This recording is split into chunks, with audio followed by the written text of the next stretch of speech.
সঞ্চয়।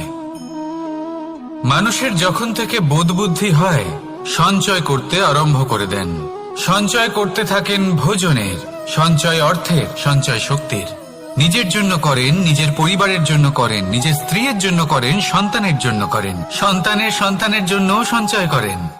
সঞ্চয় করার জন্য ওনার কাছে অনেক কারণ রয়েছে, কারণ উনি এটা ভাবেন যে এই সঞ্চিত শক্তির জন্য কেউ ওনার কোনো ক্ষতি করতে পারবে না।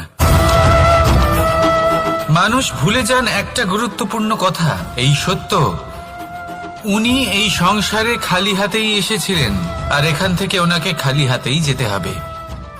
যা এখানকার তা এখানেই থেকে যাবে।